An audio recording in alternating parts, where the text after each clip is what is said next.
Mheshimiwa Job Ndugai, Spika wa Bunge la Jamhuri ya Muungano wa Tanzania,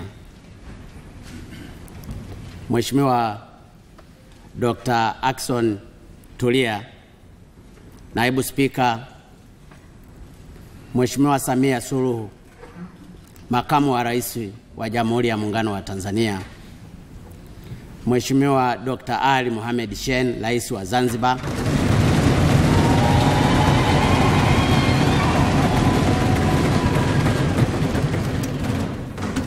waheshimiwa marais wastaafu walioko hapa,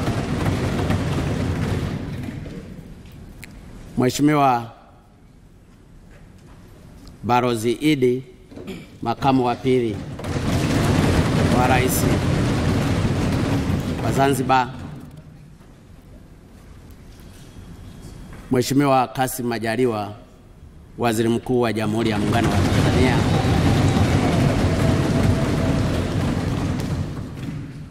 waheshimiwa viongozi wote mliohudhuria katika bunge hili. Inawezekana ikawa vigumu sana kuwataja wote, lakini nataka nitamke tu kwamba itifaki imezingatiwa. Mheshimiwa Spika, niko hapa leo kutimiza matakwa ya Katiba ya Jamhuri ya Muungano wa Tanzania, ibara ya 91, ibara ndogo ya kwanza, inayonitaka kulihutubia bunge na kulifungua rasmi bunge hili. Naomba nimshukuru Mwenyezi Mungu kwa kutujalia uzima na afya njema na kutuwezesha kuwepo hapa siku ya leo. Aidha, nitumie fursa hii kuwakumbuka wenzetu ambao kwa namna na nafasi mbalimbali walishiriki katika mchakato wa uchaguzi huu na kwa bahati mbaya walipoteza maisha yao kabla ya mchakato haujamalizika. Kwa hao wote waliotangulia mbele ya haki, ninamuomba Mwenyezi Mungu azilaze roho zao na awape pumziko la amani. Mheshimiwa Spika, nitumie nafasi hii kuwapa pole pia ndugu na jamaa ambao ndugu zao walifariki na wengine kupata ulemavu wakati wa mchakato wa uchaguzi huu. Pia natoa pongezi kwako wewe Mheshimiwa Spika Job Ndugai na Mheshimiwa Naibu Spika Dr. Ackson Tulia kwa kuchaguliwa kwenu kuongoza bunge la 11. Na wapongeza sana. Kwa kweli Mheshimiwa Spika, na kupongeza sana, na uspika wako umeanza kuonekana sasa hivi.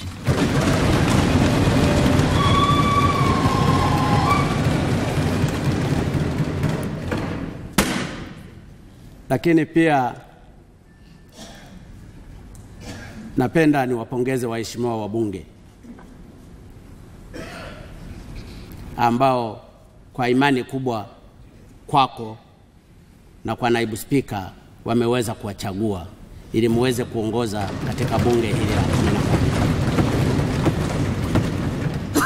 Napenda pia Mheshimiwa Spika niwapongeze waheshimiwa wote, wabunge wote wa vyama vyote waliochaguliwa kuwa wabunge wa bunge hili la 11. Aidha, nitumie nafasi kuwapongeza wale wote waliochaguliwa katika nafasi za udiwani katika kata mbalimbali kote nchini.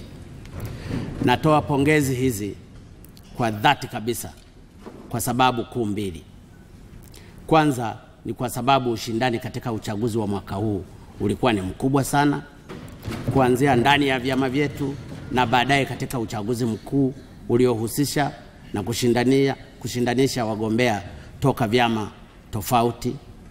Lakini pia nawapongeza kwa sababu wananchi wamewapa imani na ridhaa ya kuwakilisha katika kipindi ambacho matarajio yao kwa awamu ya 5 ya uongozi wa nchi yetu ni makubwa sana.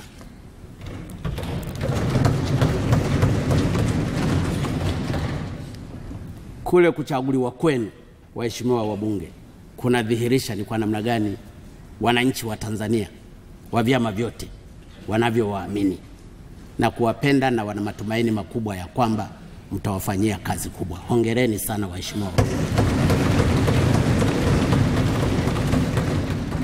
Sisi sote watatupima kwa namna tutakavyokidhi kiu na matarajio yao, na sote tuliahidi kuwatumikia wananchi na kutokana na utumishi wetu kwao tuweze kutatua matatizo mbalimbali na kuongoza mabadiliko makubwa ya kiutendaji, usimamizi wa matumizi ya mali ya umma na rasilimali za taifa na ugawaji wa rasilimali hizo kwa haki. Mimi pamoja na Mheshimiwa Suluhu, makamu wa rais wa Jamhuri ya Muungano wa Tanzania, tuliwaahidi wananchi kuwa tutawatumikia na tutahakikisha kuwa katika utumishi wetu tutawajali wananchi wote bila kujali itikadi za vyama vyao. Lakini zaidi ya wananchi wa kawaida, tunaamini na ninyi mliahidi hivyo hivyo kwamba mtawatumikia Watanzania wote katika kutatua matatizo yao. Mlichoahidi, na daima tukumbuke kuwa kazi zetu na mipango yetu yote tutakayoipanga na kuisimamia italenga katika kuwanufaisha watu wote. Mheshimiwa Spika, niuhakikishie tu wananchi kuwa mambo tuliyoyaahidi tutayatekeleza kweli kweli.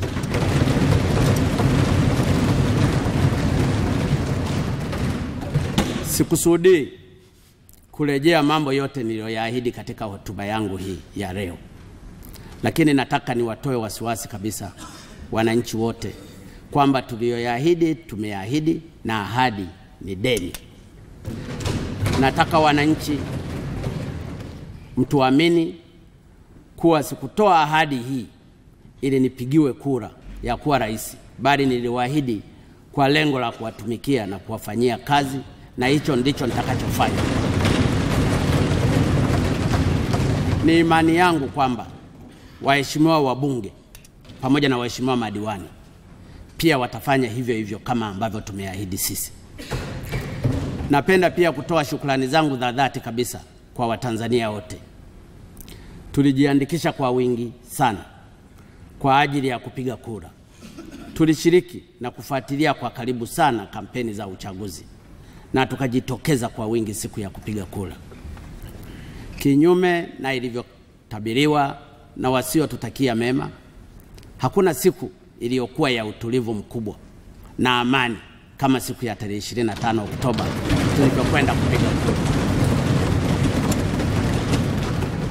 Hata baada ya matokeo kuanza kutangazwa, tulionyesha utulivu mkubwa, na hata pale ambapo matokeo yalipotangazwa na yakawa sivyo baadhi yetu waliotarajia, bado tuliyapokea kwa hali ya utulivu na uungwana mkubwa. Waliotarajia kuwa tutafarakana wameondoka wakiwa wamefadhaika sana, huku wakijiuliza, hivi hawa ndio Watanzania? Ni Waafrika wa namna gani? Ndugu zangu, Watanzania kwa mara nyingine tena tumedhihirisha kwetu sisi wenyewe na kwa Afrika na dunia nzima kwamba sisi ni kisiwa cha amani katika bahari iliyotufu. Tunayo haja ya kujipongeza na kujiwekea nadhiri kuwa tutaendelea kuidumisha hali hii na kuilinda amani ya nchi yetu. Ombi langu kwa vyama vya siasa na wanasiasa wa vyama vyote na viongozi wa dini kutimiza wajibu wetu wa kuilea amani ya nchi yetu. Mheshimiwa Spika, napenda nichukue nafasi kumpongeza Mheshimiwa Zitto ambaye yeye hakufanyia fujo bunge lako na yuko.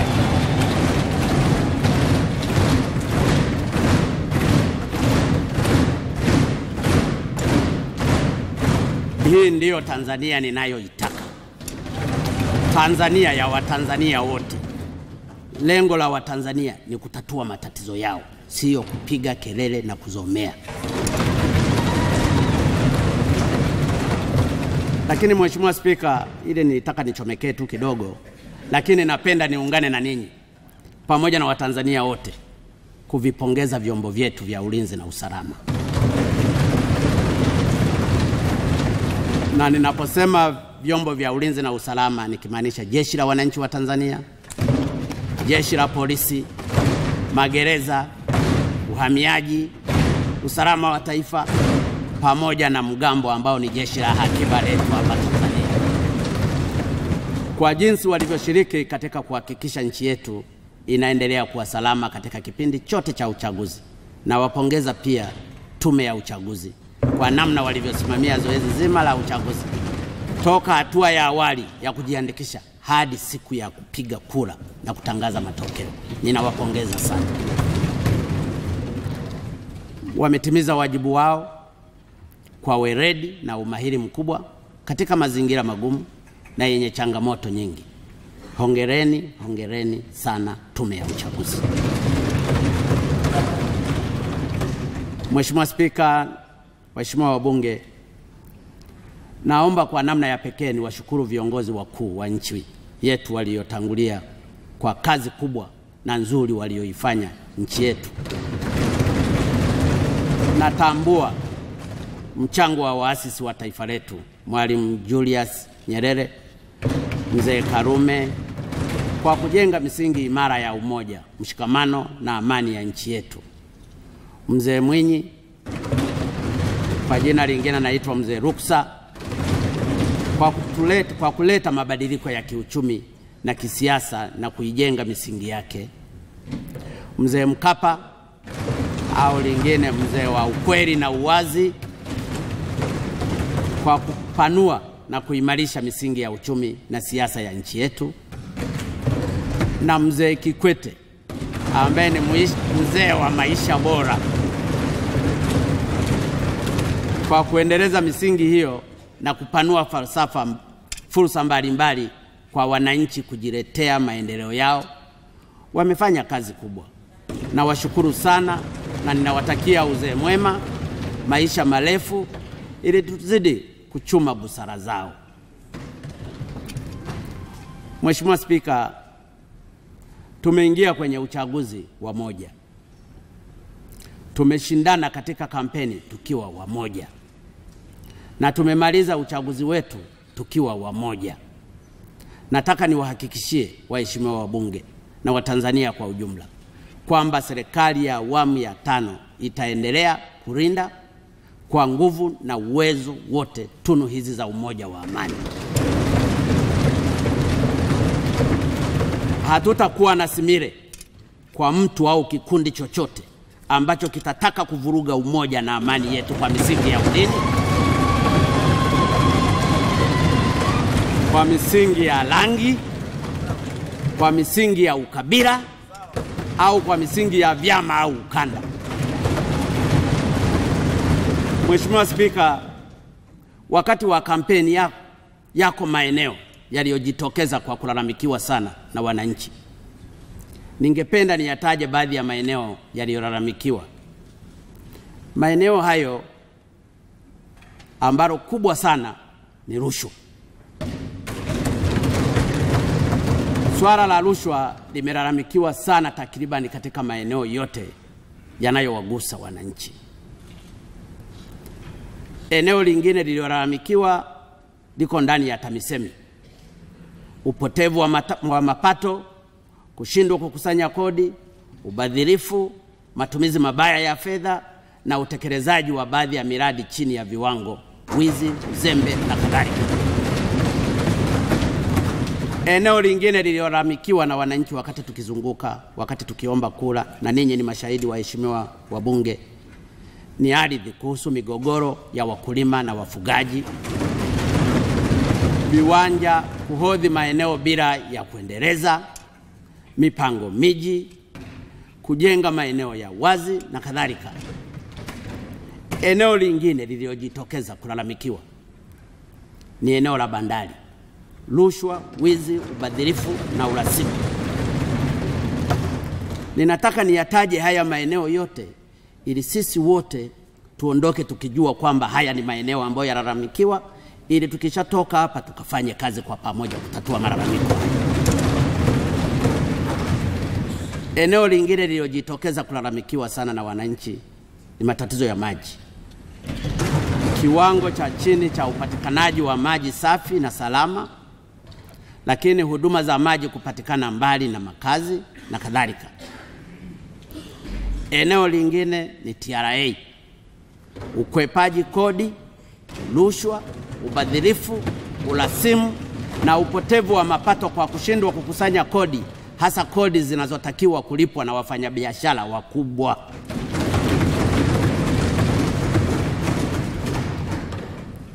Eneo lingine ni TANESCO. Katika TANESCO pamekuwa na swala la kukatika kwa umeme mara kwa mara na uwepo umeme wa mgao. Hilo nalo limelalamikiwa na wananchi wetu. Eneo lingine ni maliasili na utalii. Pamekuwa na ujangili ambao lazima idara husika inashiriki. Haiwezekani meno ya tembo makubwa kiasi hicho yakashikiwe Ulaya, yamepita hapa bila wahusika wa idara yenyewe kuhusika kwa aina moja au nyingine. Lakini pia kuna migogoro ya mipaka kati ya vijiji na hifadhi na upotevu wa mapato na kadhalika. Lakini mengine yaliyolalamikiwa na wananchi wetu ni huduma za afya, maana hospitali. Huduma kuwa mbali na wahitaji, ukosefu wa madawa, hujuma kwenye vifaa vya vipimo, msongamano wa wagonjwa na tozo zisizostahili, lugha mbaya za watumishi kwa wagonjwa, uhaba wa majengo, uhaba wa vitendea kazi, rasilimali watu na fedha, na kushindwa kukusanya mapato yanayowahusu na kadhalika. Mheshimiwa Spika na waheshimiwa wabunge, inanibidi haya yote niyataje ili tujue tunaanzia wapi na tunaenda wapi. Nisipoyataja nitakuwa mnafiki, na mimi sitaki niwe mnafiki, kwa sababu msema kweli ni mpenzi wa Mungu. Swala lingine linalolalamikiwa ni uhamiaji na ajira. Kutoa ovyo hati za uraia, vibali vya kuishi nchini kwa wageni, kushindwa kusimamia ajira za wageni hususan kwa kazi zinazoweza kufanywa na wazawa na kadhalika. Swala la elimu nalo limelalamikiwa kwa kuwa na uhaba wa vifaa vya kujifunzia na kufundishia, michango mingi sio ya lazima, malalamiko ya walimu yasiyoisha, mazingira ya kusomea ikiwa ni pamoja na majengo, madawati, ukosefu wa nyumba za walimu na kadhalika. Eneo lingine ambalo limelalamikiwa, polisi. Malalamiko ya wananchi kubambikwa kesi, upendeleo, madai ya askari kutotimizwa, ukosefu wa nyumba za maaskari, ukosefu wa vitendea kazi vya kisasa na kadhalika. Hili pia linaendana na zimamoto kuchelewa kufika kwenye matukio, na saa nyingine wanapofika kwenye matukio wanatakiwa wafike na maji, lakini hata maji hawana na wako kwenye tukio. Eneo lingine ni mizani. Kucheleweshwa kwa magari yanayosafiri katika mizani yetu kwa malengo ya kupata rushwa. Mahakama. Natambua jitihada za mahakama katika kushughulikia swala la mlindikano wa kesi. Hata hivyo bado kumekuwa na malalamiko mengi juu ya ucheleweshaji wa kesi katika mahakama zetu. Swala la madini nalo limelalamikiwa. Wenyeji kutofaidika, vilio vya wachimbaji wadogo wadogo kutengewa maeneo ya uchimbaji na kupatiwa mikopo, kutolipa kodi stahiki, usumbufu wa kulipa fidia na kadhalika. Eneo lingine ni kilimo na mifugo. Uhaba wa pembejeo za mifugo na kilimo, tatizo la masoko, kukopwa mazao ya wakulima, ukosefu wa wataalamu wa ugani, upungufu wa magala, mabwawa, malambo, majosho na kadhalika.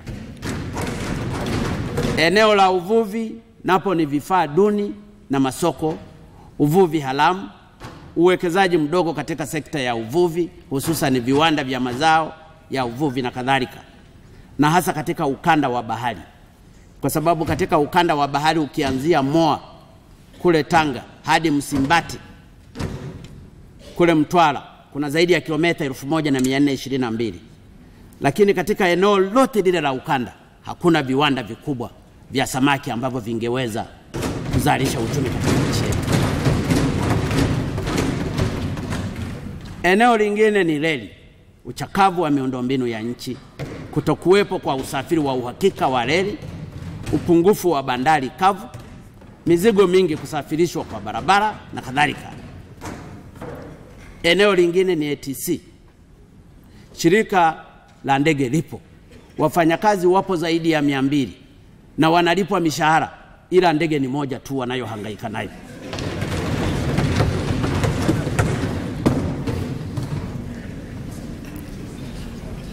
Swala lingine ni katika makundi maalum. Haki za wazee, walemavu, wanawake na watoto zimekuwa zikikiukwa.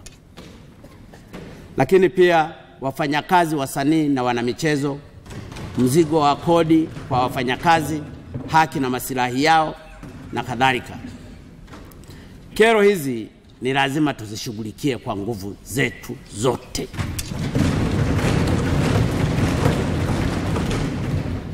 Wizara, ofisi na taasisi husika zijipange zipatavyo kutatua kero hizi. Nimezitaja baadhi ya kero hizi ili nanyi waheshimiwa wabunge mzitambue na mshikamane na kushirikiana na serikali na wadau mbalimbali katika kuhakikisha kwamba tunazitafutia majawabu ya haraka.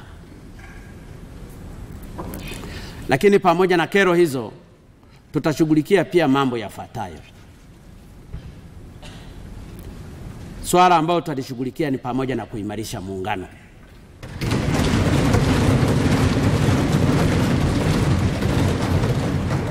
Mheshimiwa Spika, nilipoapa kuwa rais wa Jamhuri ya Muungano wa Tanzania, niliapa kuulinda muungano wa nchi yetu. Hata bila kiapo, mimi ni muumini wa dhati wa muungano wetu wa kipekee uliounganisha nchi mbili zilizokuwa huru za Jamhuri ya Tanganyika na Jamhuri ya Watu wa Zanzibar, tena kwa hiari na kwa wino wa kalamu na si mtutu kama miungano mingine duniani. Naamini kwa dhati moyo wangu kuwa muungano wetu ndio umoja wetu, amani yetu na salama yetu. Ninayo kila sababu ya kulinda na kuenzi muungano wetu adhimu na adimu. Ni azma yangu kuwaona wananchi wa Zanzibar na bara wakifurahia matunda ya muungano wetu badala ya kuwa kikwazo kwa ustawi wao na ustawi wa nchi yetu. Aidha, kwa kushirikiana na Serikali ya Mapinduzi ya Zanzibar na wadau wa siasa, hususani vyama vya CUF na CCM, tutahakikisha kuwa majaribu ya kisiasa yanayoikabili Zanzibar yanamalizika salama na amani.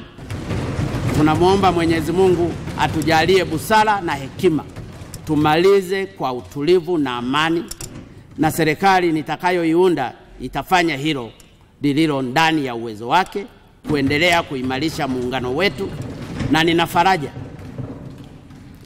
nina faraja kubwa kuwa Mheshimiwa Samia Suluhu, makamu wa rais, anao uzoefu mkubwa kutokana na nafasi yake ya awali ya waziri wa nchi ofisi ya makamu wa rais anayeshughulikia muungano, na pia akiwa makamu mwenyekiti wa Bunge la Katiba. Mimi pamoja na makamu wa rais Mama Samia Suluhu na rais wa Zanzibar Dr. Ali Mohamed Shein tutahakikisha tunasimamia na kuimarisha muungano wetu. Swala lingine ambalo ningependa nilizungumzia hapa ni swala la kuimarisha mihimili ya serikali. Mheshimiwa Spika, serikali ya awamu ya 5 itaheshimu na kuendeleza utamaduni mzuri uliojengeka nchini kwa kuheshimu mihimili ya dola. Tutafanya hivyo kwa kuhakikisha kuwa mihimili yetu ya Bunge, na mahakama inapata fedha za kutosha kuendesha shughuli zake kwa uhuru.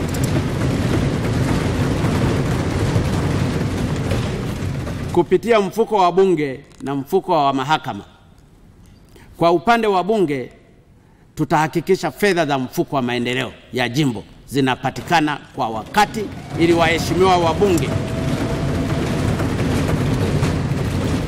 waheshimiwa wabunge mkashirikiane na wananchi wetu kusukuma maendeleo ya maeneo mnakotoka. Na kwa upande wa mahakama, tutalipa uzito mkubwa swala la uboreshaji wa mahakama kwa kusogeza huduma za mahakama karibu na wananchi na kuongeza kasi ya utoaji haki na kuboresha masilahi ya watumishi wa mahakama zetu. Kuhusu swala la mchakato wa katiba, Mheshimiwa Spika, serikali yangu imepokea kiporo cha mchakato wa katiba ambao haukuweza kukamilika katika awamu iliyopita kutokana na kutokukamilika kwa wakati kwa zoezi la uandikishaji wa wapiga kura. Napenda kuhakikishia kuwa tunatambua na kuthamini kazi kubwa ya kizalendo iliyofanywa na wananchi walioshiriki hatua ya awali ya ukusanyaji wa maoni kuhusu katiba mpya. Lakini pia tunatambua kazi nzuri ya Tume ya Marekebisho ya Katiba na Bunge la Katiba liliyotupatia katiba inayopendekezwa. Tutatekeleza wajibu wetu kama ulivyoainishwa katika sheria ya marekebisho ya katiba. Napenda mtuamini hivyo. Mheshimiwa Spika, kuhusu swala la uchumi na matarajio ya wananchi, serikali ya awamu ya 3 inaingia madarakani kukiwa na misingi imara ya kiuchumi iliyojengwa katika awamu inayomaliza muda wake ya Mzee Kikwete. Uchumi wa nchi yetu umekuwa ukiimarika na kukua kwa wastani wa 7% katika kipindi hicho.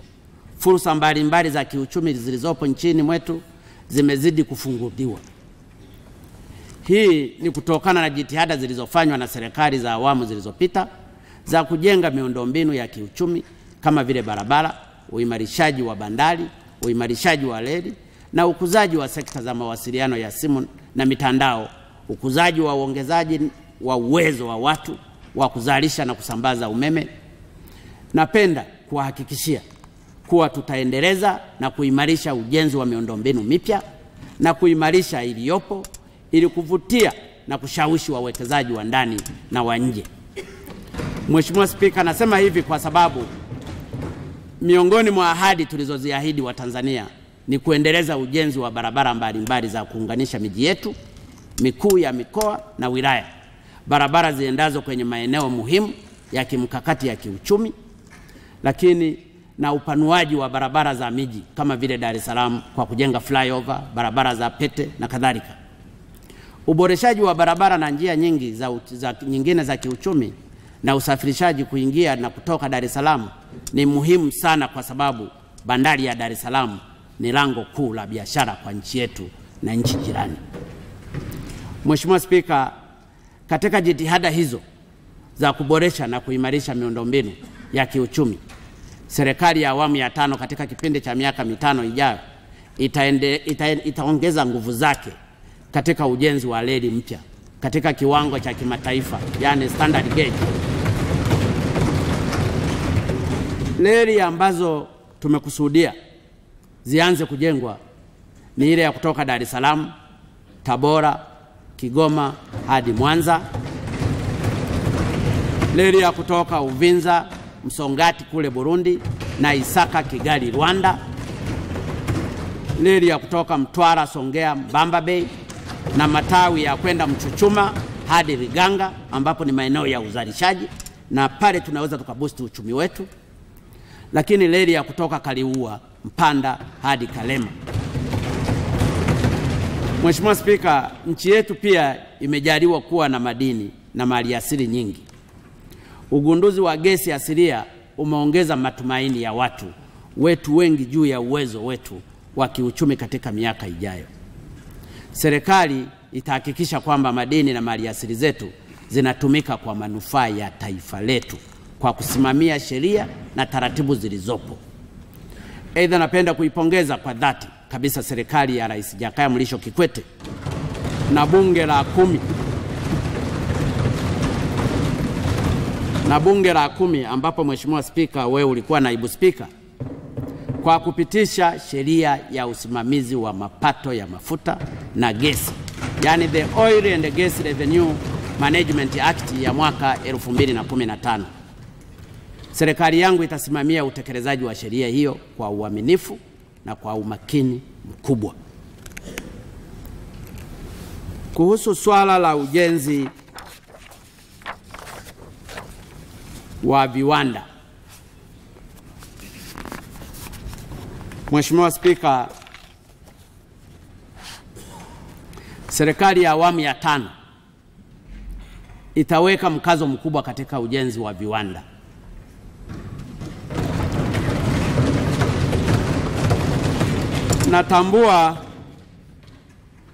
Natambua kwamba sekta binafsi ndiyo muhimili mkubwa wa kujenga uchumi wa viwanda. Hatuna njia nyingine kama kweli tunataka kujenga msingi wa uchumi endelevu katika nchi yetu utakaopaisha uchumi na maisha ya watu wetu. Dira ya maendeleo ya mwaka 2020 inatutaka tuwe nchi ya watu wenye kipato cha kati. Tunaweza tukafika huko na dalili zipo, lakini pia tunaweza tukafika huko kitakwimu tu, wakati ukweli na uhalisia wa mambo ni tofauti. Utofauti ninaozungumzia ni pale takwimu zitakapoonyesha kwamba sisi ni nchi ya kipato cha kati, wakati mapato halisi na hali za maisha za watu wetu hazifanani na takwimu hizo. Tamaa yangu, ambayo ninaamini pia ni tamaa yenu, na kwa kweli jitihada za serikali za awamu ya 5 zitakuwa katika kujenga uchumi wa kipato cha kati ambapo sura na maisha ya Watanzania walio wengi yafanane na nchi ya kipato cha kati.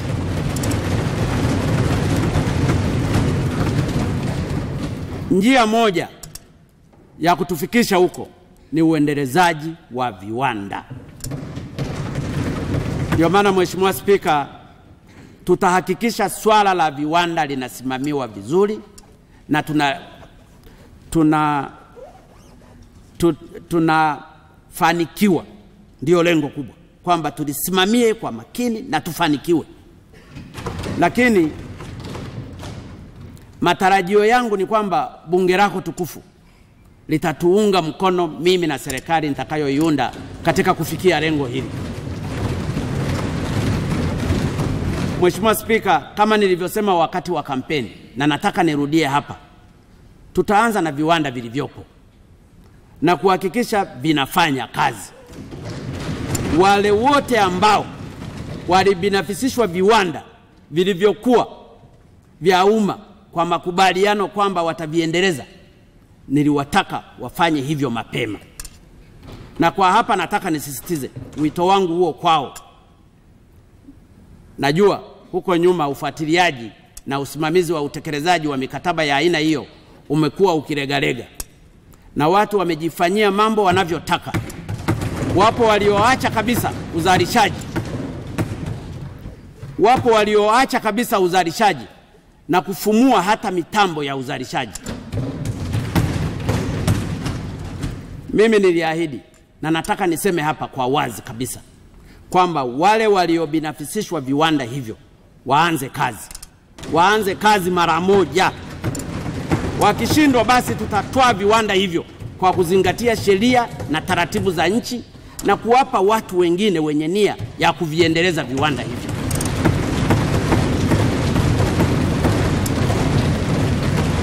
Hatuwezi kuwa na watu wanaojiita wawekezaji, tunawapa viwanda vyetu halafu wanaviatamia tu kama mayai. Mimi hilo sitalikubali na wala sitalivumilia. Nimeieleza ofisi ya msajili wa hazina kuanza kushughulikia swala hili mara moja, na naomba bunge lako tukufu, Mheshimiwa Spika, lituunge mkono katika hili ili tuweze kwenda mbele. tumewadekeza sana. Viko viwanda vingine wanafugia mbuzi mle, na walipewa kwa ajili ya misingi kwamba watakapopewa vile viwanda waweze kuviendeleza, tutengeneze ajira, vijana wetu wapate ajira na tujenge uchumi wetu kwenda mbele. Lakini kinyume chake hawakufanya hivyo. Kwa hiyo ni lazima tuchukue hatua, na hatua tutachukua haraka.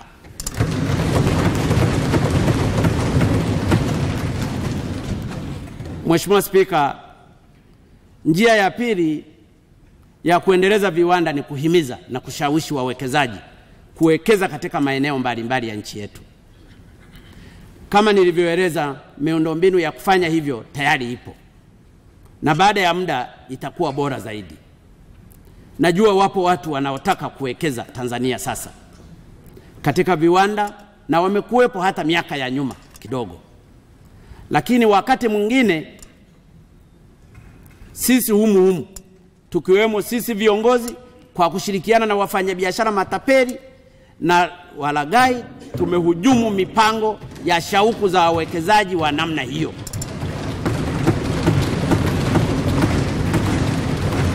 Pamoja na shauku na utayari wao wa kuwekeza Tanzania, tumewawekea vikwazo na kuwapiga vita, na hivyo kuwalazimisha kwenda kuwekeza katika nchi za jirani. Sisi katika serikali ya awamu ya 5 tutajitahidi sana kuondoa usumbufu na urasimu wa aina hiyo, na kuongeza bidii ya kuwashawishi wawekezaji wa ndani na wa nje kuja kuwekeza viwanda hapa nchini. Na hili niseme kwa watendaji wa serikali ambao kwa njia moja au nyingine watashiriki katika kukwamisha wawekezaji, wawe wa ndani au wa nje, katika kuwekeza katika nchi hii, hatutakuwa na nafasi nao.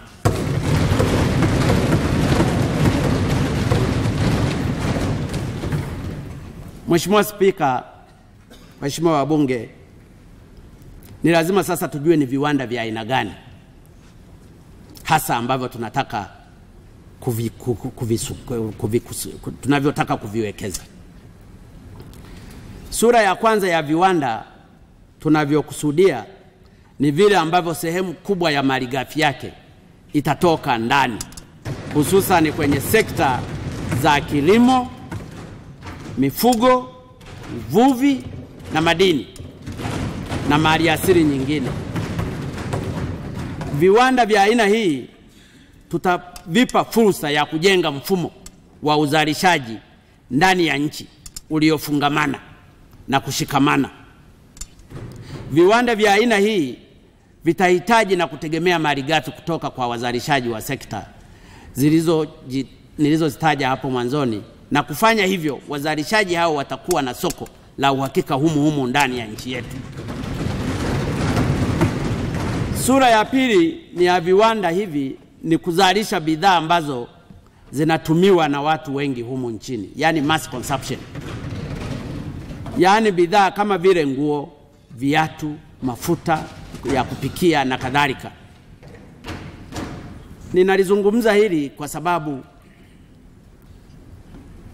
nikitoa mfano tu, Tanzania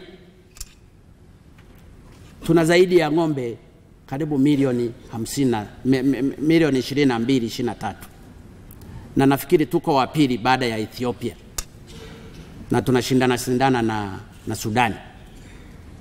Lakini hebu angalia bidhaa hata za viatu tu zinazozalishwa hapa. Tunaagiza viatu kutoka nje kwenye nchi ambazo hazina ng'ombe.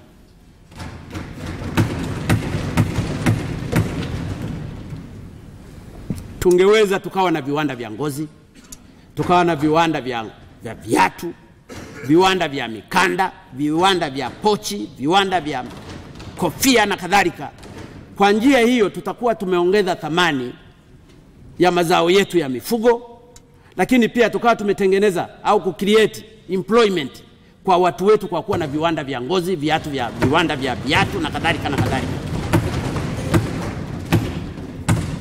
Kwa hiyo viwanda hivi vitakuwa na uhakika wa soko la ndani kabla ya kufikiria soko la nje. Viwanda hivi vitatarajiwa kuzalisha ziada kwa ajili ya masoko ya nje, na yote mawili yakitokea, yani kuzalisha kwa ajili ya soko la ndani na nje, itatuongezea akiba yetu ya fedha za kigeni na kutuwezesha kutekeleza na kuendeleza mipango mingine kwa ajili ya ustawi wa uchumi wetu. Sura ya 3 ya viwanda ninavyokusudia ni kuzalisha ajira nyingi. Shabaha yetu ni kuwa ifikapo mwaka 2020 idadi ya ajira itokanayo na viwanda ifikia 40% ya ajira zote zitakazo kuwepo nchini wakati huo. Na hii pia ndio reflection ya ilani yetu ya uchaguzi tulioinadi sisi wote waheshimiwa wabunge na wananchi kuiamini, na ndio maana tukachaguliwa. Mheshimiwa Spika, nimeamua kulisema hili kwa kirefu sana kwa sababu ili tufanikiwe lazima tuelewane na tusaidiane kulisukuma kwa pamoja jambo hili. Swala lingine ambalo ningependa nilisisitize hapa ni swala la kilimo, mifugo na uvuvi. Mheshimiwa Spika, sekta nyingine ambazo lazima tutazitilia mkazo mkubwa na kuziendeleza ni kilimo, mifugo na uvuvi.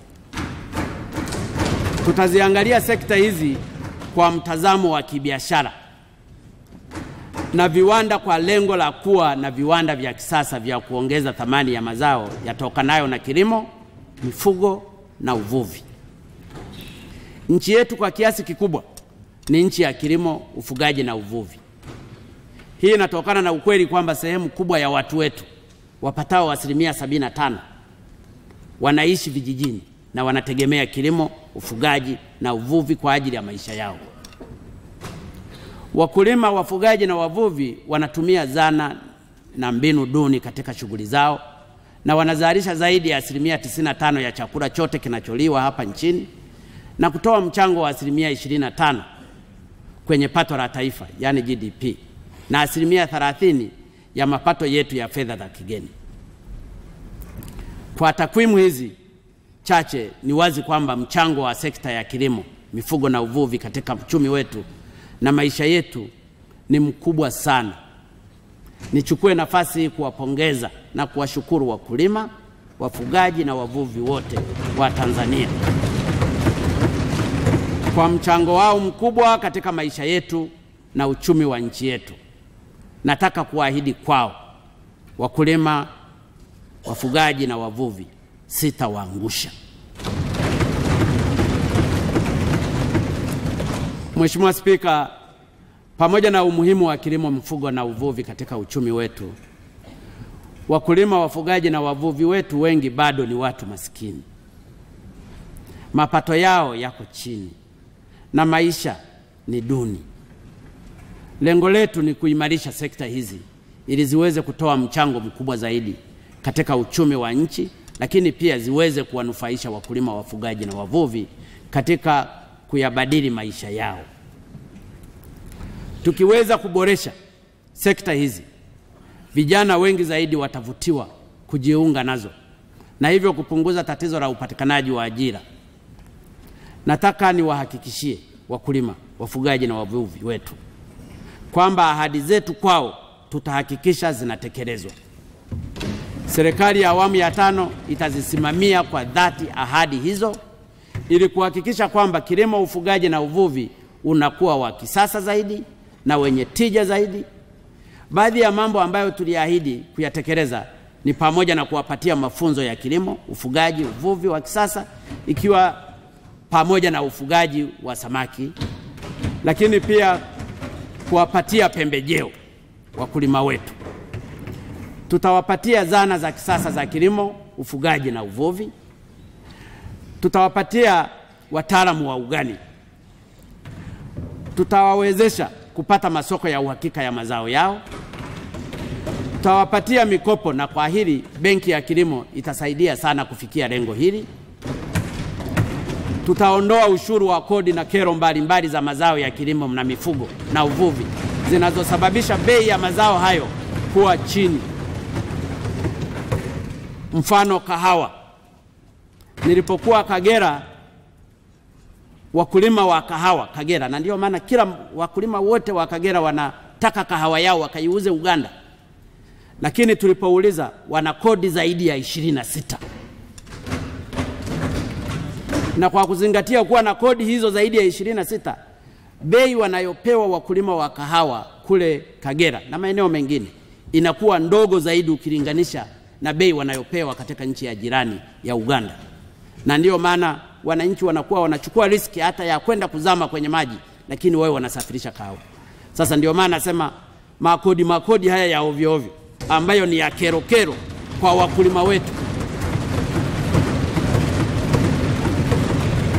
katika mazao ya kahawa, mahindi, chai, pamba, korosho, mkonge, ngozi, nyama, maziwa na samaki, tutahakikisha tutayaondoa kama siku ya punguza kwa kiasi kikubwa sana. Lakini pia tutahakikishia umiliki wa ardhi na kuwaondolea usumbufu wa wao kuondolewa kwenye ardhi zao kupisha wawekezaji. Lakini tutahakikisha kwamba migogoro ya ardhi baina ya wakulima na wafugaji tunaitatua na kuikomesha kwa kuhakikisha kuwa vyanzo vya misingi vya migogoro hiyo tunaviondoa haraka. Lakini tutahakikisha kwamba tatizo la wavuvi kuvamiwa na majambazi hasa sehemu za Kigoma kule na uvuvi haramu linashughulikiwa kikamilifu. Mheshimiwa Spika, katika tatizo la umaskini na ajira, nimezungumzia umuhimu wa kuendeleza viwanda, kilimo, mifugo na uvuvi kwa sababu matatizo makubwa mawili yanayoikabili nchi yetu kwa sasa, kwanza ni tatizo la umaskini na pili ni tatizo la ajira. Ni kweli uchumi wetu umekuwa ukikua kwa kasi ya kuridhisha, lakini kasi hiyo haijawiana na kasi ya kuondoa umaskini na uzalishaji wa ajira za kutosha kwa vijana wetu wanaoingia kwenye soko la ajira la kila mwaka. Mheshimiwa Spika, kwa mujibu wa takwimu zilizopo, zaidi ya 28.2 ya Watanzania ni maskini, na kwamba kwa namna na kadiri uchumi wetu unavyokuwa, pengo baina ya matajiri walionacho na maskini wasionacho linazidi kukua. Tukiendelea hivi tunavyoendelea sasa, hatutakuwa tunaitakia mema nchi yetu, kwa sababu mgawanyiko mkubwa wa kimapato na tofauti kubwa za kimaisha baina ya matajiri na maskini ukiachwa uendelee na kuzidi kukua, utachochea chuki na uhasama baina ya wanayonacho na wasionacho. Kwa hiyo Mheshimiwa Spika, ni lazima tuzitatiti na kutumia akili, maarifa na nguvu zetu zote kukabiliana na kulibadilisha hali hili. Kwanza lazima tushughulikie na umaskini wa watu wetu, na njia moja kama nilivyokwisha eleza ni uendelezaji wa sekta ya viwanda na uboreshaji wa sekta za kilimo, mifugo na uvuvi. Lakini tatizo la pili, hilo la ajira, kama nilivyokwisha kugusia, ukuaji wa uchumi wetu haujaenda sambamba na kasi ya watu wanaoingia kwenye soko la ajira kila mwaka. Tatizo hili la ajira ni kwa vijana wote waliosoma viwango mbalimbali vya elimu na wasio na ujuzi. Hii ina maana kwamba sekta zinazochangia kukua kwa uchumi wa nchi yetu sizo zinazozalisha ajira kwa wingi. Ndiyo maana kuweka msisitizo kwenye sekta ya viwanda, hasa vile vinavyoajiri watu wengi, na sekta ya kilimo, uvuvi na mifugo ambavyo ndivyo mwajiri mkubwa hivi sasa. Mheshimiwa Spika, pamoja na kuweka msisitizo katika viwanda, kilimo, mifugo na uvuvi, hatuna budi kuwezesha vijana wetu kuanzisha shughuli mbalimbali za uzalishaji kwa viwango mbalimbali. Ili hili liwezekane na sisi tutalifanya, linahitaji mambo mawili makubwa. Kwanza, kuandaa vijana wetu vizuri kielimu na kiujuzi. Hatuna budi kuweka mkazo katika viwanda vya ubora vya elimu na stadi za kazi wanazopata vijana wetu.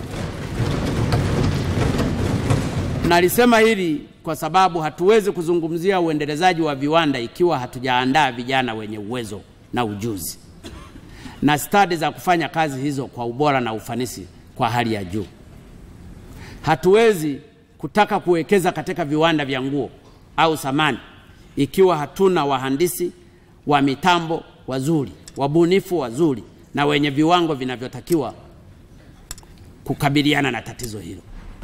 Aidha, hatuwezi kuwa na vijana wenye uthubutu wa kuanzisha shughuli za uzalishaji kama hawana elimu na maarifa ya kubuni miradi na kuiendeleza. Kwa hiyo tutaelekeza nguvu zetu katika kuhakikisha kuwa shule na vyuo vyetu katika ngazi mbalimbali vinafundisha na kutoa vijana wenye viwango vya hali ya juu vya elimu, maarifa, ujuzi na ufundi. Mheshimiwa Spika, pili ni swala la wawezeshaji vijana, hasa wale watakaotaka kujiajiri. Katika kutekeleza lengo hili, serikali ya awamu ya 5 itachukua na kutekeleza hatua mbalimbali, ikiwemo kuwawezesha vijana wanaohitimu elimu ya juu na vyuo vya ufundi kupata mitaji ya kuwasaidia kuanzisha makampuni yao kulingana na fani na walizozisomea. Lakini pia tutawawezesha vijana kuanzisha SACCOS zao na kupitia SACCOS hizo kuwawezesha kupata mikopo. Lakini pia kuwawezesha vijana wajasiriamali kujiunga na mifuko ya hifadhi ya jamii ili waweze kupata mikopo na kunufaika na mafao mengine katika mifuko hiyo. Mheshimiwa Spika, 3 ni kwamba ni kuzitambua na kuziheshimu kazi na shughuli mbalimbali zinazofanywa na makundi mbalimbali ya kina mama na vijana. Hapa namaanisha shughuli za kina mama lishe, wachuuzi mbalimbali, machinga, waendesha bodaboda, waendesha maguta na vijana wa kike na wa kiume wanaojitafutia kazi mbalimbali halali za kujipatia mapato kwa ajili ya kuendesha maisha yao. Shughuli za makundi haya zinatusaidia sana katika kupunguza makundi ya vijana wetu ambao wangekaa tu na kuzurura ovyo bila shughuli za kufanya. Na kwa kuwa kwa sasa uwezo wetu wa kuwapatia ajira tofauti ni mdogo, ni jukumu letu kuwasaidia na kuwawezesha kufanya shughuli zao kwa utulivu bila bugudha. Niliahidi na nataka niahidi na nirudie hapa kwamba serikali ya awamu ya 5 ikishirikiana na halmashauri zetu, wakuu wa mikoa, wakuu wa wilaya, itaweka mipango na taratibu nzuri na rafiki kwa aina ya shughuli ambazo baadhi nimezigusia. Aidha, ushuru usio wa lazima na wenye usumbufu kwa wafanyabiashara wadogo utokanao na shughuli nilizozitaja hapo tutaziondoa.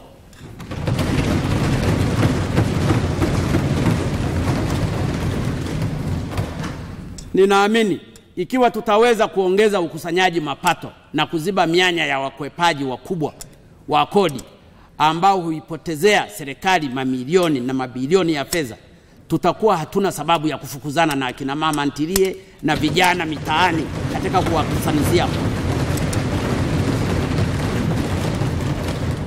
kodi ambazo hatuzikusanyi ni nyingi, ambazo zingeweza zikaendesha uchumi wa nchi hii badala ya kukaa na kusumbuana wanyonge ambao wanajitafutia riziki yao kwa ajili ya kuishi.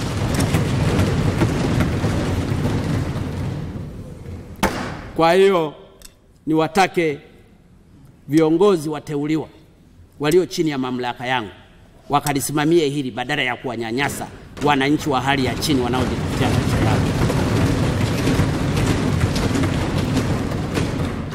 Na ikiwezekana waweze kuandaa maeneo maalum kwa ajili ya wao kufanya biashara. Hata Ulaya wanafanya hivyo, badala ya kila mahali mtu anapokwenda ni kufukuziwa, lakini hata wakichukua chakula wanakila wao. Kwa hiyo haya hayawezi tukayaacha yaendelee kufanyika hivyo.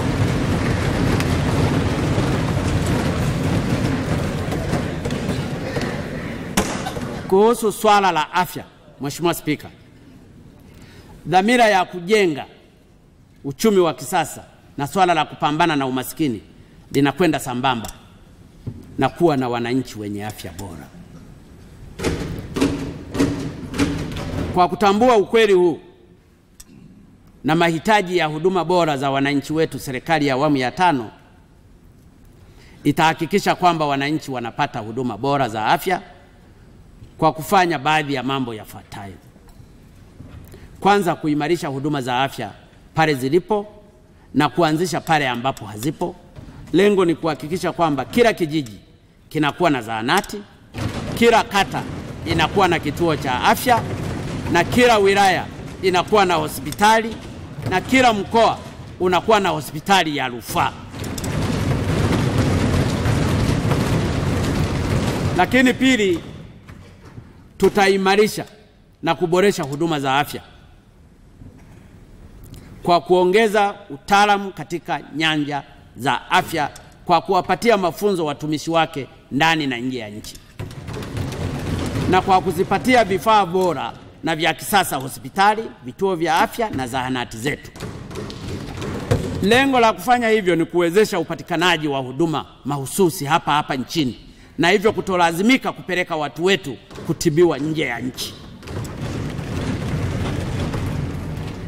kwa sababu imekuwa ni kawaida kila mtu akiumwa hata mafua ni kwenda nje, wakati kumbe wangeweza kutibiwa hapa vizuri na akapona, na tukasevu hela zikatumika kutengeneza mambo mengine ya faida ya nchi yetu.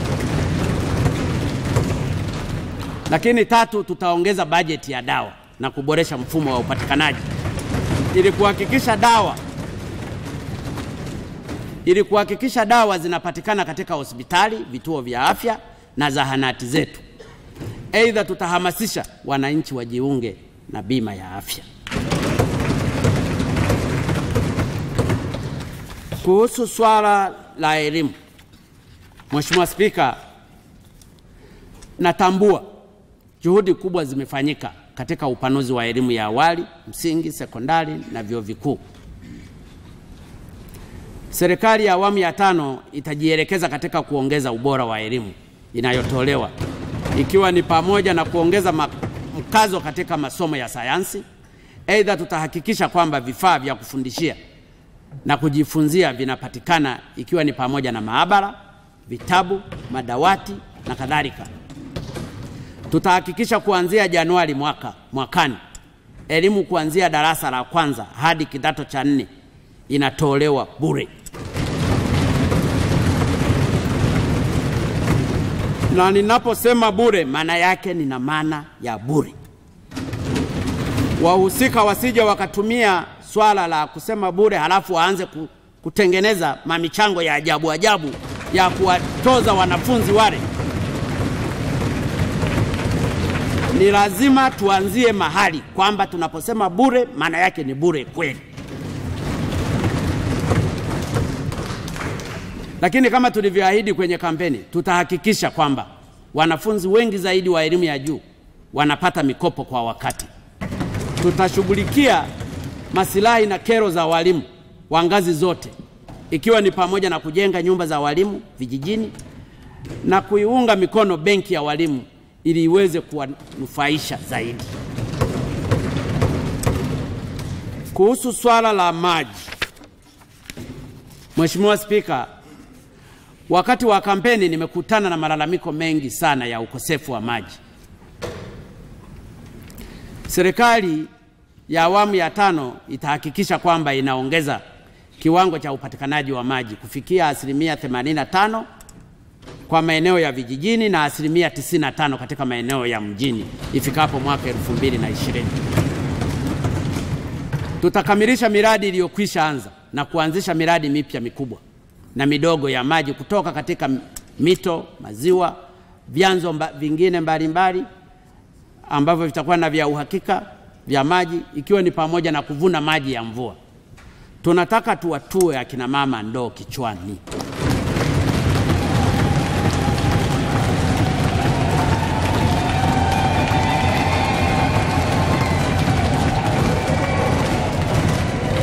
Tunatambua umasikini hauwezi kuondoka nchini kama wananchi hawapati maji safi na salama.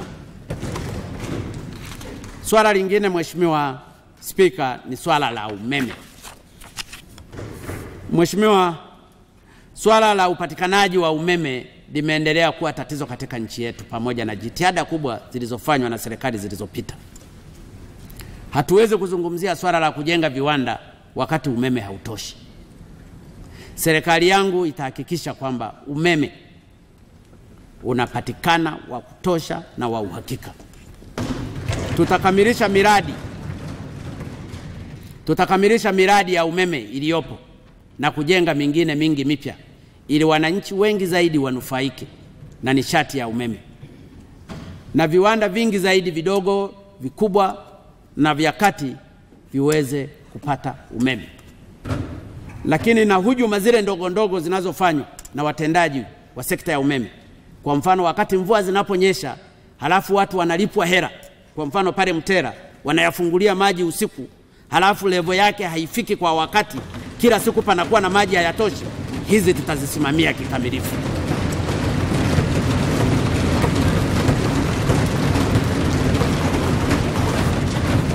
Kwa sababu pamekuwa na mtindo huo, watu wanapotaka kusupply majenereta yao au kununua mafuta ya bei ya juu, wanalipwa wale wanaohusika pale Mtera kwenye maji, wanayafungulia maji usiku, yanamwagika.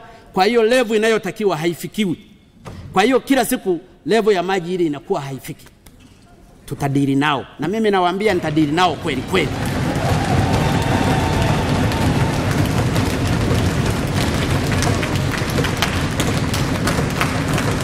Kuhusu swala la madawa ya kulevya, Mheshimiwa Spika, madawa ya kulevya yamekuwa ni janga kubwa kwa taifa letu, na kundi linaloathirika zaidi ni vijana wa kiume na wa kike.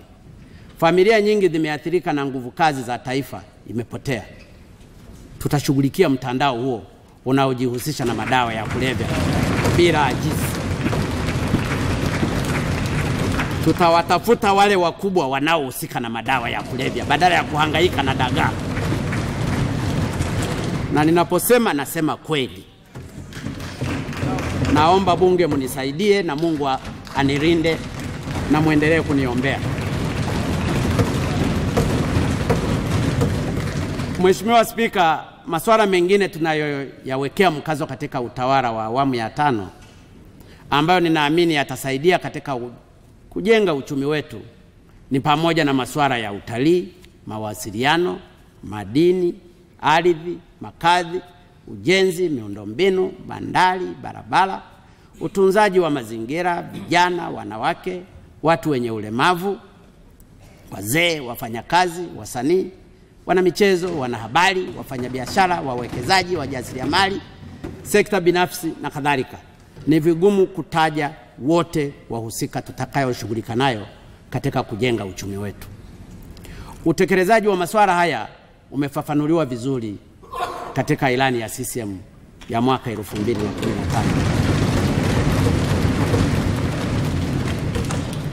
Mapambano dhidi ya rushwa na ufisadi, Mheshimiwa Spika, jambo moja nililolisemea kwa nguvu kubwa wakati wa kampeni ni mapambano dhidi ya rushwa na ufisadi. Sikufanya hivyo kwa sababu nilitaka tu kuwarubuni wananchi ili wanipe kura zao na kunifanya kuwa rais wao. Niliongea jambo hili kwa dhati kabisa, na nilichokisema na kuahidi wananchi ndicho hasa nilichokusudia.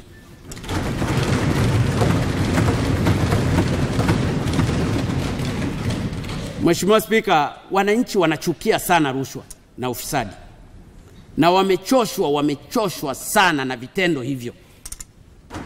Mimi pia nachukia rushwa na ufisadi. Sifurahishwi kabisa na vitendo vya rushwa na ufisadi vinavyoendelea hapa nchini. Vitendo vya rushwa na ufisadi vinawanyima haki wananchi na kuitia hasara serikali kwa mabilioni ya fedha ambazo zingeweza kutumika kwa ajili ya kujenga miradi ya maendeleo kwa ajili ya watu wetu. Mheshimiwa Spika, chama changu cha Mapinduzi kimejengwa katika misingi ya kukataa rushwa na ufisadi.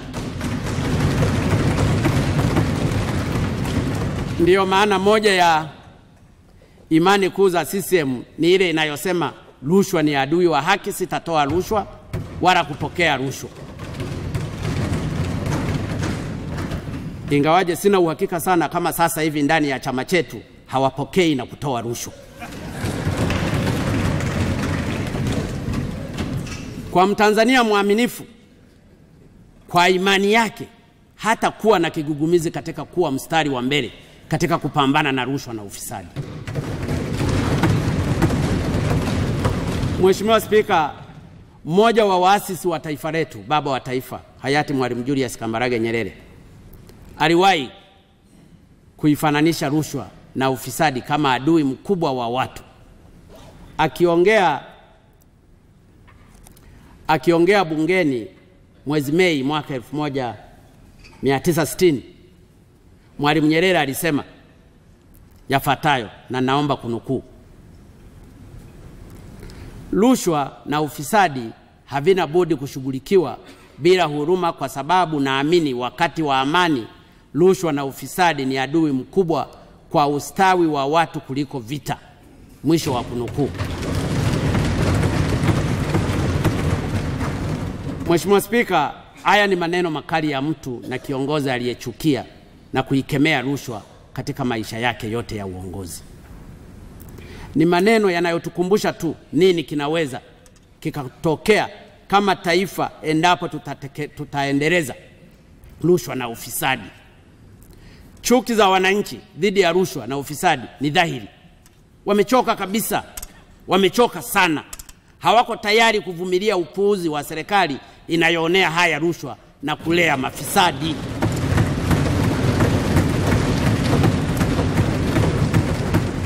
Mheshimiwa Spika, mimi nimewaahidi wananchi na nataka nirejee ahadi yangu kwao mbele ya bunge hili tukufu kwamba nitapambana na rushwa na ufisadi bila kigugumizi na bila haya yoyote.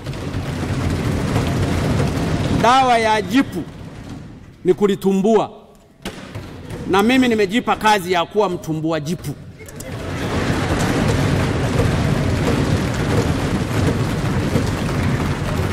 Nimejipa kazi ya kuwa mtumbua jipu. Najua kutumbua jipu kuna maumivu, lakini bahati mbaya halina dawa nyingine. Hivyo ninawaomba waheshimiwa wabunge na Watanzania wote, kwanza mniombee na mniunge mkono wakati ninapotumbua majipu haya.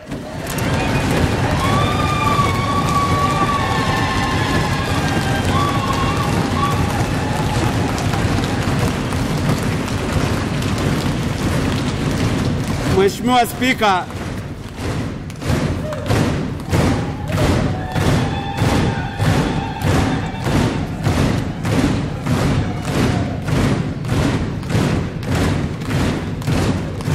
makofi haya yanaathiria kwamba mtaniunga mkono wakati natumbua majipu.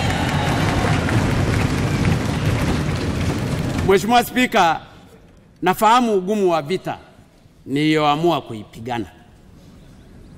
Nasema nafahamu ugumu na changamoto zake kwa sababu wanaojihusisha na rushwa sio watu wadogo wadogo. Vitendo vya rushwa na ufisadi vyenye madhara makubwa kwa nchi na ustawi wa nchi yetu hutendwa na watu wenye dhamana kubwa za uongozi na utumishi ambazo wamezipata kutokana na ridhaa ya watu. Kwa hivyo, ili niweze kufanikiwa lazima nipate ushirikiano mkubwa toka kwa bunge lako tukufu na vyombo vingine vilivyopo na vyenye majukumu ya kupambana na vitendo hivi vya rushwa. Aidha, tutashinda vita hii endapo wananchi pia watatuunga mkono. Lakini sina mashaka kuwa kwa vile wao wananchi kwa wingi wao wanachukia rushwa na ufisadi, watakuwa tayari kutoa ushirikiano wao katika mapambano haya dhidi ya rushwa na ufisadi. Hivyo Mheshimiwa Spika, katika kushughulikia tatizo hili nimeahidi kuunda mahakama ya rushwa na ufisadi.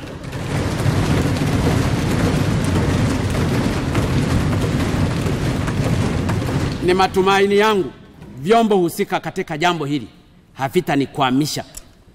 Aidha, nataka niahidi mbele ya bunge lako tukufu kwamba kiongozi yoyote wa kuteuliwa ambaye mimi nitakuwa nimemteua kwa mamlaka nilionayo kikatiba, na ninayo mamlaka ya kumwajibisha pindi tu nikibaini na kujiridhisha kuwa anajihusisha na vitendo vya rushwa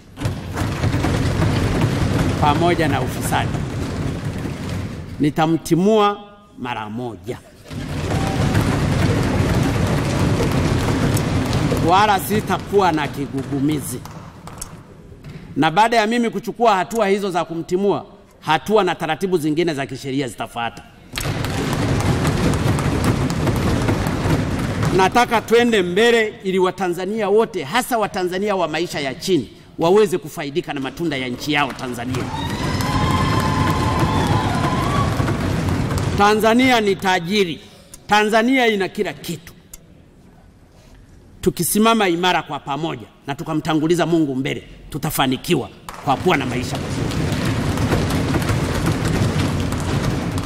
Mheshimiwa Spika, ninachotaka kusema hapa ni kwamba serikali yangu itafuatilia kwa karibu mienendo ya viongozi na watendaji wake ili kubaini kwa haraka nani anajihusisha na vitendo vya rushwa na ufisadi, na tukijiridhisha hatutasubiri,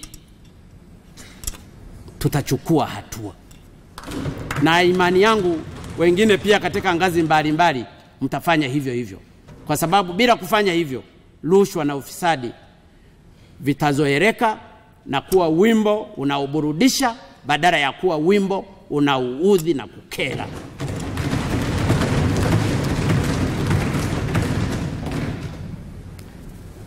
Mheshimiwa Spika, kuhusu swala la muundo wa serikali na utumishi, nilipokuwa nazunguka na kuzungumza na wananchi wakati wa kampeni za uchaguzi, niliahidi nitaunda serikali ndogo ya wachapakazi. Aidha, niliahidi pia kuunda serikali ambayo itawatumikia watu na hasa wananchi wa kawaida. Serikali nitakayoiunda nataka iwe inawahudumia wananchi kwa haraka na sio kuwasumbua na kuwazungusha. Natoa rai kwa watumishi wa serikali, hasa ambao ni wazembe na wavivu, wajiandae.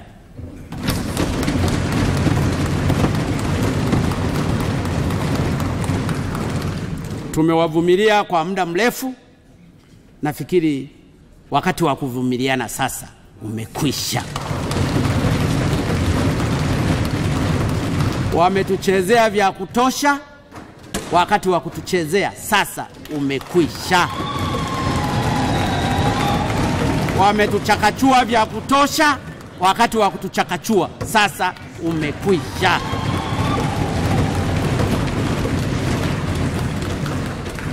Kwa sababu watumishi wa aina hiyo hawatavumiliwa katika serikali nitakayoiongoza. Lugha za hiyo ni changamoto, tutashughulikia, tuko kwenye mchakato, tunaendelea, hasitavumiliwa katika serikali ya awamu ya 5. Mimi nataka watu iwe kazi tu. Hatuwezi kulea watu ambao wanalipwa mishahara lakini hawafanyi kazi wanazotakiwa kufanya, au wamegeuza ofisi za umma kuwa ni mahali pa kuchuma bila kufanya kazi. Mheshimiwa Spika, pamoja na kuwataka watumishi wa serikali kufanya kazi, hatuna budi kuyaangalia na kuboresha mishahara na maslahi yao, pamoja na mazingira yao ya kufanyia kazi, kwa kuwapatia vitendea kazi bora na vya kisasa. Na jambo moja tutakalolitekeleza ni kuangalia namna ya kupunguza kodi ya mapato katika mishahara ya wafanyakazi, yani pay. Pia tutajitahidi kuwatambua na kuwapa motisha wafanyakazi wachapakazi, ili hii iakti kama motivating agent. Lakini kadiri uchumi utakavyokuwa unaendelea, tutaangalia pia namna ya kuboresha mishahara yao, kwa sababu na kila afanyaye kazi hana budi kulipwa mshahara mzuri. Kuhusu swala la kuongeza mapato na kupunguza matumizi, Mheshimiwa Spika,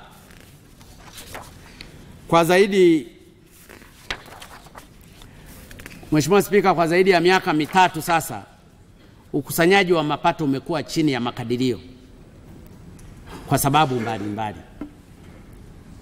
Serikali ya awamu ya 5 itaongeza nguvu katika upanuzi wa wigo wa kodi na kuongeza ufanisi katika ukusanyaji wa mapato.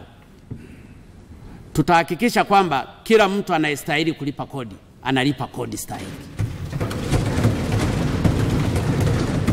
Hatutasita kumchukulia hatua mtu yoyote atakayekwepa kulipa kodi. Tunawaomba wananchi muhakikishe mnapewa risiti kila mnaponunua bidhaa au huduma. Kodi ni kitu muhimu na kimetajwa hata katika vitabu. Kwa hiyo ni lazima tulipe kodi. Na ndio maana nasisitiza mtu unaponunua bidhaa yoyote lazima upewe risiti. Lakini pia tutahakikisha kwamba kila senti inayoongezeka katika mapato ya serikali inaelekezwa katika kutoa huduma bora zaidi kwa wananchi. Tutajitahidi kuziba mianya ya upotevu wa fedha za serikali ambayo inaipunguzia serikali uwezo wake wa kuwahudumia wananchi. Mheshimiwa Spika, nitataja baadhi tu ya maeneo ambayo tutayasimamia kwa lengo la kupunguza matumizi yasiyo ya lazima na kuziba mianya ya uvunjaji wa fedha za serikali. Kwanza ni safari zote zisizo za lazima nje ya nchi. Tutazidhibiti na tumekwisha anza. Badala yake tutawatumia mabalozi wetu kutuwakilisha kwenye mikutano ya aina hiyo, na pale inapolazimu kiongozi au mtumishi mwandamizi kusafiri, tutahakikisha kwamba haandamani na msururu wa watu wengi ambao hawana umuhimu wala shughuli za kufanya katika safari hizo. Katika kusisitiza hili, napenda niwape takwimu za fedha zilizotumika ndani ya serikali na mashirika ya umma na taasisi zingine za serikali kwa safari za nje kati ya mwaka 2013-14 na 14-15. Jumla ya shilingi, kwa sababu ni lazima niwape takwimu, jumla ya shilingi bilioni 356.324 zilitumika kwa ajili ya safari za nje kama ifuatavyo. Tiketi za ndege, yani air ticketing, zilitumika shilingi bilioni 183.16. Tiketi za ndege zilitumika bilioni 183.16. Mafunzo ya nje ya nchi, training foreign, zilitumika shilingi bilioni 68.612. Posho za kujikimu per diem foreign zilitumika shilingi bilioni 104.552. Wizara na taasisi zilizoongoza kwa matumizi ya safari za nje ni pamoja na Bunge, Wizara ya Mambo ya Nje na Ushirikiano wa Kimataifa, Wizara ya Fedha, Ofisi ya Waziri Mkuu, Ofisi ya Taifa Ukaguzi wa Hesabu za Serikali NAOT, Wizara ya Mambo ya Ndani na kadhalika. Hizi fedha zingeweza kutumika vizuri kuboresha huduma za wananchi wa maisha ya nchi kama afya, maji, elimu na kadhalika. Fedha nilizozitaja hapa, kwa mfano, fedha hizi zingetosha kutengeneza barabara ya kilomita 400 ya lami. Kwa hiyo Mheshimiwa Serukamba na barabara yake ya Kigoma ile ambayo ina kilomita 200 tu zimebaki, ingekuwa ni lami, na ukaenda mpaka Uvinza ingekuwa ni lami, tungekuwa tunaelekea Mpanda. Lakini zimetumika kwa safari za nje. Lakini tuziulize, zingeweza kutengeneza zahanati ngapi? Zingeweza kutengeneza nyumba za walimu ngapi? Zingeweza kutengeneza madawati mangapi?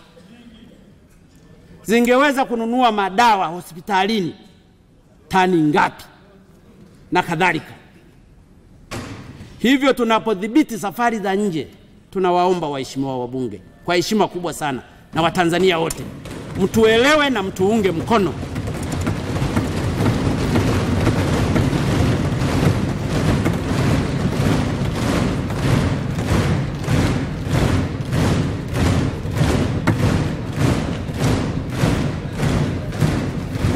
Pili, tutahakikisha tunadhibiti safari na ziara za mafunzo nje ya nchi zinazogharamiwa na serikali ambazo yangeweza kupatikana hapa nchini.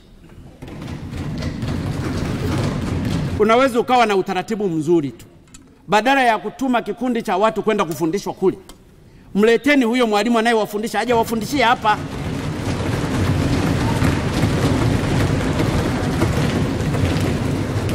Mumulipe mtu mmoja badala ya kulipa grupu la watu kwenda kufundishiwa huko. Lakini cha ajabu siku hizi kinachofanyika, hata bodi badala ya kukaa bodi Tanzania kujadili mambo yao, wanakwenda Ulaya kwenda kukaa bodi meeting. Ni mambo ya ajabu, ya aibu. Na ndiyo maana ndugu zangu waheshimiwa wabunge, napenda mnielewe na ni lazima niliseme. Nisipolisema nitakuwa mnafiki, na mimi sitaki niwe mnafiki, kwani msema kweli ni mpenzi wa Mungu.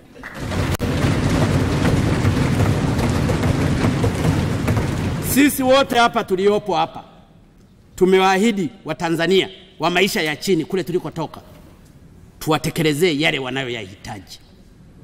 Ninyi wote waheshimiwa wabunge ni mashahidi. Mmeona shida za wananchi wetu huko vijijini.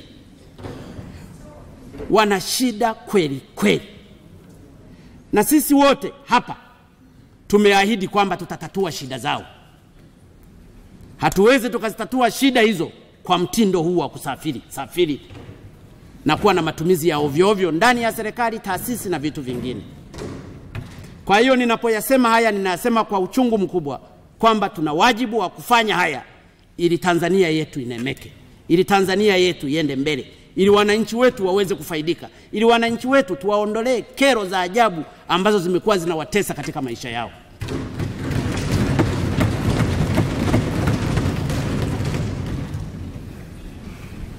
Wapo watu yani kwao kusafiri nje, ameshasafiri zaidi nje kuliko hata kwenda kumsalimu mama yake na baba yake.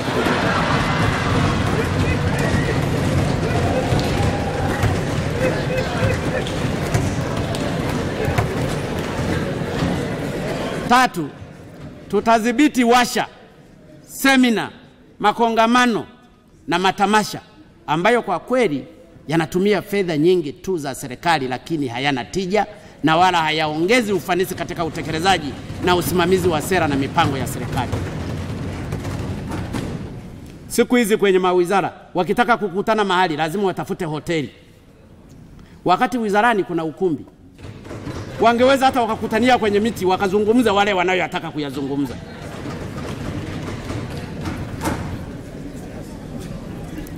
Lakini pia tutasimamia kwa ukamilifu sheria za manunuzi ya umma ili kuhakikisha kwamba mianya yote ya fedha za umma inayotokana na usimamizi halifu tunaiziba. Hii sheria ya manunuzi ni mdudu mwingine mbaya sana.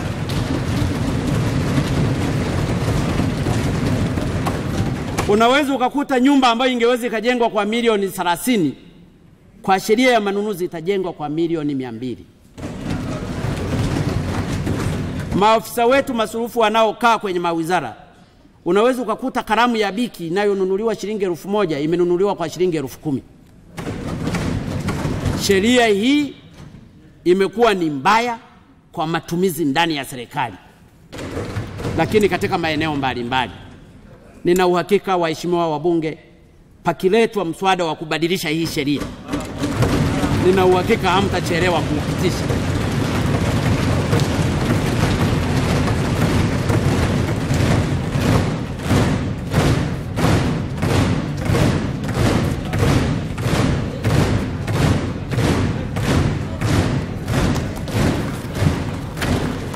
Mheshimiwa Spika, 5, tutasimamia na kudhibiti ukiukaji wa maagizo na maelekezo mbalimbali yaliyokwisha tolewa na serikali siku za nyuma kuhusu ununuzi wa bidhaa kama samani kwa ajili ya matumizi ya serikali.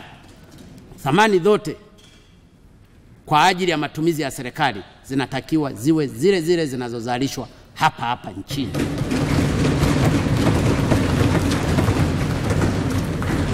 Serikali ya awamu ya 5 itasimamia kwa karibu na kudhibiti ununuzi wa magari ya gharama kwa ajili ya viongozi na watumishi waandamizi wa serikali.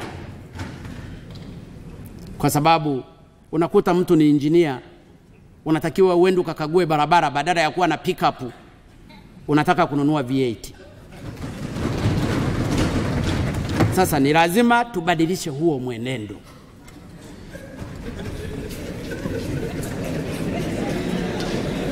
Saba,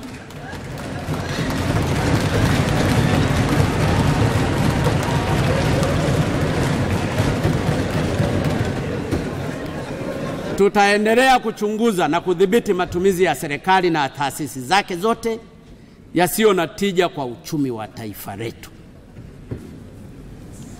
Mheshimiwa Spika, mambo ni mengi, lakini kwa ajili hiyo vipaumbele vya serikali ninavyotarajia kuiunda vitakuwa ni kupunguza urasimu ili kuongeza kasi ya utekelezaji wa maamuzi na miradi ya serikali, kubana matumizi kwa kupunguza yale ambayo kutokana na hali yetu ya uchumi kwa sasa yanaweza kuepukika, na kurejesha nidhamu ya serikali na utumishi wa umma kwa kuongeza uwazi na uwajibikaji. Tutatekeleza vipaumbele hivyo kwa kufanya, pamoja na mambo mengine, kupunguza ukubwa wa baraza la mawaziri, kuongeza usimamizi katika ukusanyaji wa mapato ya kodi na maduhuli ya serikali kwa kuziba mianya ya ukwepaji kodi, na tutahakikisha kwamba wale wote wanaotakiwa kulipa kodi wanalipa ipasavyo. Tutaongeza nidhamu ya matumizi ya serikalini ili kuhakikisha fedha zinazookolewa zinakwenda kwenye miradi ya maendeleo na kusimamia sheria, kanuni na taratibu za uwajibikaji kwa viongozi na watumishi wa umma ili wawajibike kwa wananchi ambao ndio wateja na waajiri wao wakuu wa utumishi na umma. Serikali ya awamu ya 5 itaendelea kubainisha maeneo mengine ya matumizi yasiyo ya lazima ambayo yanaigharimu serikali fedha nyingi na kuyadhibiti. Aidha nitoe wito kwa Watanzania wote, kila mmoja wetu afanye kazi, awe shambani, ofisini, kiwandani, sokoni, kwenye bustani na kadhalika, badala ya tabia ya sasa iliyoanza kujengeka ya Watanzania kutopenda kufanya kazi na hivyo kupoteza muda mwingi vijiweni, muda ambao ungetumika kufanya kazi.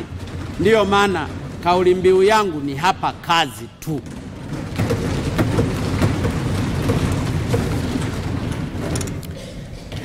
Mheshimiwa Spika, kuhusu masuala ya mambo ya nje na ushirikiano wa kimataifa na kimataifa, nchi yetu imepata mafanikio makubwa katika nyanja za diplomasia na ushirikiano wa kimataifa katika awamu zilizotangulia za uongozi. Serikali yangu itaendeleza sifa hiyo kwa kujenga juu msingi imara uliowekwa na awamu zilizotangulia na awamu 4 chini ya, hasa awamu ya 4 chini ya Mheshimiwa Dr. Jakaya Mrisho Kikwete. Tutaendelea kuwa waumini na tutaendeleza sera ya ujirani mwema na nchi zinazotuzunguka kwa lengo la ustawi wa watu wetu na masilahi mapana ya nchi yetu.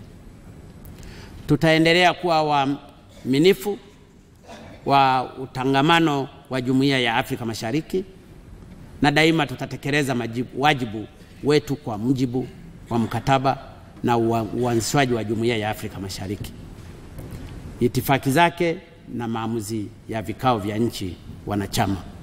Tutayaendelea kuyatekeleza matakwa na mkataba huu kwa kujenga utengamano wetu hatua kwa hatua. Mheshimiwa Spika, Tanzania itaendelea kuwa mwanachama mwaminifu wa Jumuiya ya Maendeleo ya Kusini mwa Afrika SADC na kuendelea kushirikiana kwa karibu na nchi wanachama ambao tuna mahusiano na wa kihistoria na wa kindugu. Lakini pia tutaendelea kuamini katika umoja wa Afrika na azma ya ndoto ya waasisi wetu ya kuunganisha bara la Afrika. Tutaendelea pia kushiriki kikamilifu katika jumuiya ya nchi za maziwa makuu ICGLR na kushirikiana na nchi wenzetu wanachama kutafuta majawabu ya kudumu ya amani, usalama na maendeleo katika eneo la maziwa makuu.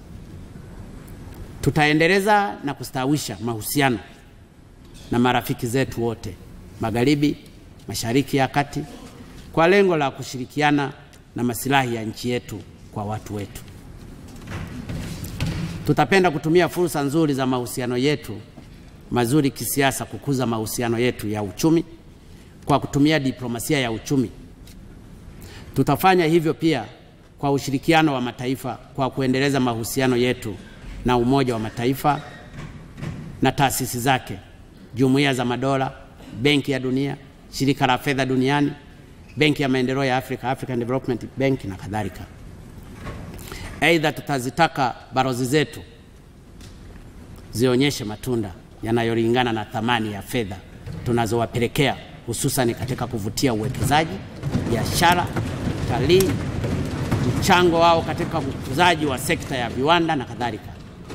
Tunataka kuona diplomasia yetu na sera yetu ya nje ikijibu changamoto zetu za ndani za ajira, miundombinu, masoko ya mazao ya wakulima, viwanda na kadhalika. Mheshimiwa Spika, waheshimiwa wabunge,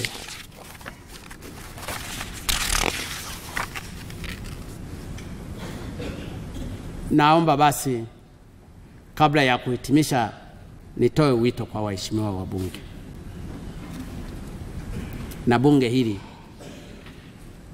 ambalo najua linalo nafasi ya kuweka historia ya kuwa kitu kimoja na kuweka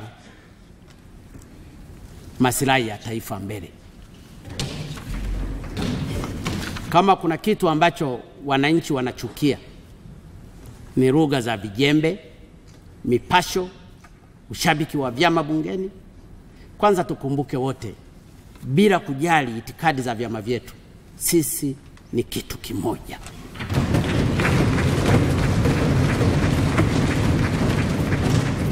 Na pili, tumechaguliwa kuwawakilisha wenzetu. Baada ya miaka 5, kila mmoja atarudi kwenye jimbo lake kuomba kura na huko atapimwa kwa maendeleo aliyoyapeleka. Ningewaomba tusimame pamoja. Tanzania ni yetu sote. Tutangulize maslahi ya nchi mbele. Na kwa mara ya kwanza Watanzania waone bunge tofauti na sio bunge la kuzomea kutoka nje, kutukanana na mipasho ya kadhalika. Ndiyo maana kwa dhati kabisa nimempongeza sana Mheshimiwa Zitto. Mheshimiwa Zitto, umekomaa. Ninajua hata kwenu kule Kigoma wamekuchagua wana CCM. Ni lazima sasa tujenge dhana ya kutanguliza maslahi ya Watanzania tunaowaongoza badala ya maslahi ya kuzomea na yanaaibisha bunge hili. Bunge ni chombo muhimu sana katika mihimili ya taifa letu. Tunaitwa waheshimiwa wabunge kwa heshima ya dhamana tuliopewa na bunge hili tukufu. Tutunze heshima hiyo ili tuzidi kuheshimiwa. Aidha, napenda kusisitiza kuwa kazi iliyoko mbele yetu ni kubwa. Matarajio na matumaini ya Watanzania waliotuchagua na kutupa ridhaa ya kuwaongoza katika kipindi cha miaka ijayo ni makubwa mno. Tuna wajibu wa kuyatimiza. Wanachotaka kuona ni nchi yetu kupiga hatua kubwa za maendeleo zitakazojibu matumaini yao na kutatua shida na kero za wananchi wetu. Nyie na mimi baada ya miaka 5 toka sasa tutapimwa kwa namna tutakavyokuwa tumetekeleza mambo ambayo tumewaahidi Watanzania wenzetu. Mimi nina imani kabisa kwa ushirikiano wenu na kwa kufanya kazi kwa bidii na ubunifu tutaweza kutimiza ndoto za Watanzania wenzetu.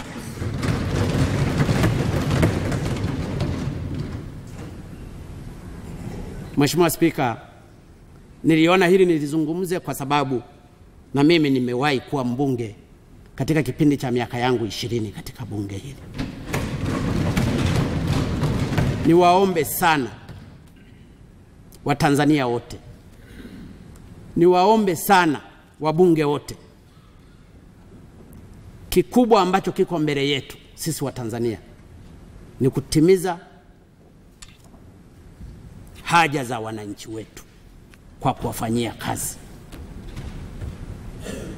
Wanahitaji kuona maji yanapatikana, wanahitaji kuona barabara zinajengwa, wanahitaji kuona hospitali zipo, wanahitaji kuona mashule yapo, wanahitaji kuona kila kitu ambacho wanakihitaji kwa maisha yao. Sasa tukiutumia muda wetu wa bunge wakati tuna wajibu wa kuiongoza serikali itimize wajibu wake, tukafanya mambo kama ambayo yamejitokeza leo ya aibu, haya tatusaidia kuwasaidia Watanzania waliotutuma.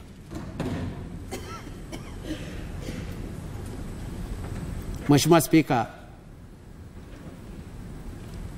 nimejitahidi kuzungumza kwa uchache.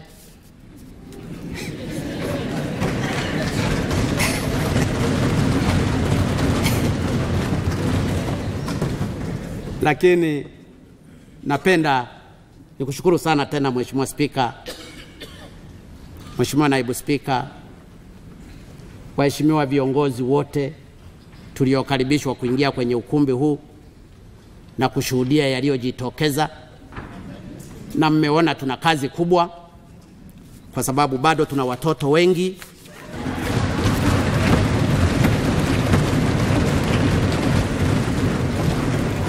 Muendelee kuwavumilia na kuwafundisha, na Watanzania wameona.